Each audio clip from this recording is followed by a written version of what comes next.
This just dropped on Variety. Rings of Power cast slams race backlash at Monte Carlo Television Festival, teases action-packed season 2. Why don't we go through this since we have cleared all my topics, and then if we still have time, Jed's got one for us. I've got one. Here we go. Speaking at Monte Carlo Television Festival Sunday, cast members from the fantasy series Rings of Power, they don't get to call the other part, expressed their feelings about the racist trolls who objected to the Prime Video show's diverse and inclusive casting when it first launched. They're still doing it. I talked about this 2 weeks ago, and I thought it was going to go away again. They're still going after the fans. And how is this a winning strategy? Your first season was panned, rejected. By racist. So apparently everybody's racist, including the blacks and the Latinos and the Asian folks that rejected it too. Everybody's a racist, apparently. Because it can't be that you can't write. It can't be that. It can't be that you can't act. No. It has to be that everybody, literally 100% of the people that criticized your work must hate people. You are an idiot. And this is coming from somebody that gives no solitary toss about any of this. I have nothing but respect for people that are fans of Tolkien's work. I have nothing but respect for the Lord of the Rings, but it's just not for me. And I am telling you, as someone that's not even invested in this property, you all are buffoons, idiots, and morons to assume that anyone that doesn't like your work is somehow hateful. No, we don't hate other people. We hate you. That is who we hate. People that are sitting there talking this nonsense about, oh, this is racist. No, you're trash. You're trash. And it's okay to be trash, but just acknowledge that you're trash and move on with your life. You can't write, you can't act, you can't direct, you can't produce, and you can't market. Get out. Go flip burgers. There's nothing wrong with that. Just go do it. But to sit there and accuse hardworking people that just want to enjoy Lord of the Rings and they don't like it, you got to attack them? You're garbage.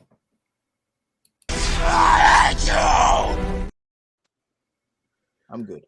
Okay, so last month, Ismael Cruz Cordova, who plays Elven Warrior Arondir, told Variety that Prime Video provided an on-the-set therapist to help actors deal with the racist backlash against its casting. He revealed it wasn't just attacks on social media. My phone got hacked. I had bank account attempts being hacked. My PayPal got hacked. My friends got messages. I got death threats. I got things mailed to me. People found out my address. It was a lot of that. Jed, has he shown us any receipts on any of this? Not a single solitary one. At least Reva had 3 fake Instagram comments that she used. These people don't even bother to fake Instagram DMs. Come on. If you got stuff in the mail, you should have police records for that. That is something that you should go to the police for. If you're getting mail death threats, something you should do. But no, that's a federal crime. Yeah. Proof? I'm a black man. I don't need proof. Come on. Yeah, Put some effort in. At least fake it. At least try to pull some Jussie Smollett shit here. At least put in some goddamn effort. Yeah. Shut your mealy mouth. Yep. Asked by Variety at Monte Carlo Television Festival on Sunday about how they viewed the racist trolls, the cast differed slightly in their response. Owain Arthur, who plays Dwarven Kingdom's Prince Durin IV in the series, spoke with passion about the issue. I mean, it is infuriating. Like you go, oh God, really? Are we still there as a human race? That drives me wild. The guys have been through a lot to be on the receiving end of things, and I hope one day we will, as a human race, just be one. I mean, it sounds kind of maybe pathetic or dramatic what I'm saying here, but genuinely, just stop racism. Thanks. I got... We pretty much had racism in the bag in the 90s, but yeah, whatever. I got one thing to say about this. Give me the meat and give it to me raw. Yep. Agreed. That's all he's good for. Cynthia Adair Robinson, who plays Muriel, Queen Regent of Numenor, express her desire to move on from the subject because she knows that they're caught in a lie. What I'm looking forward to as we move on to season 2 is allowing that conversation to be in the past and just plow ahead. When you have progress, it's like we're not going to go backward from the things that we've established. I'm ready to acknowledge it and move on from it because I think we've kind of said all there is to say, really. I know what I have. You know you haven't received anything. You know it's all lies, which is why you're running away from the topic now. You know you're caught in it. Adai Robinson and Arthur were accompanied by Monaco by Lloyd Owen, who plays Numenor's Captain Cuck Elendil, and Maxim Balger, who plays his not son Isildur. That's nice. The cast are sworn to secrecy when it comes to season 2, but they did share some pointers. Arthur said, "Darkness has fallen. Let's say that. We're all going through a big journey in season 2. We know that Sauron is here." Darkness has fallen. Is that what they call the recast? I don't know. Baldry added, "I'd say it's a little more action-packed. There's a lot more action." I'm dying from this. It's killing me. You're watching it kill me. Arthur responded, "Yeah, it's certainly quicker and there's more happening." Because they did so much so quickly because travel time didn't exist and there were great battles in a village and orcs spitting all over Arendir's face. I know I'm getting it. We all know that Sauron has been revealed at the end of season 1, and therefore what happens in that Mount of Evil is finally realized. Each person throughout the universe, throughout Tolkien's world, is going to be affected by that. There's always going to be a human choice to what happens when you're introduced to evil. And is there an inherent badness or darkness in you that will be revealed, or will you move on to the good side? So everyone is going to be faced with a dilemma, a moral dilemma.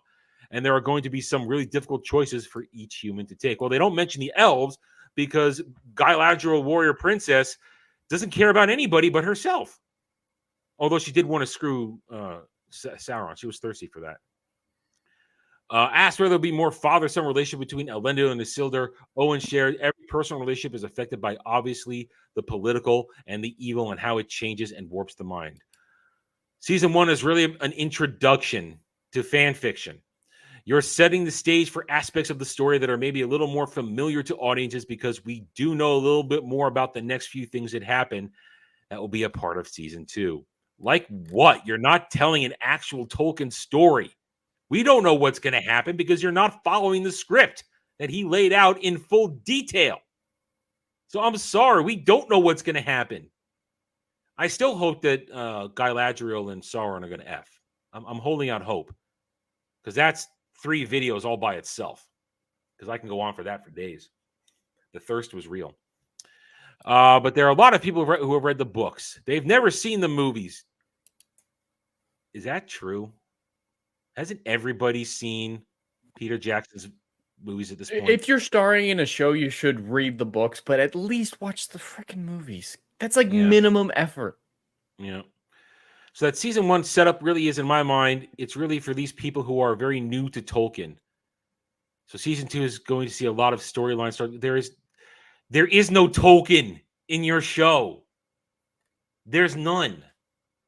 This is not Tolkien's world. You don't have the rights to any of it. These are characters who are cosplaying fake versions of Tolkien's work.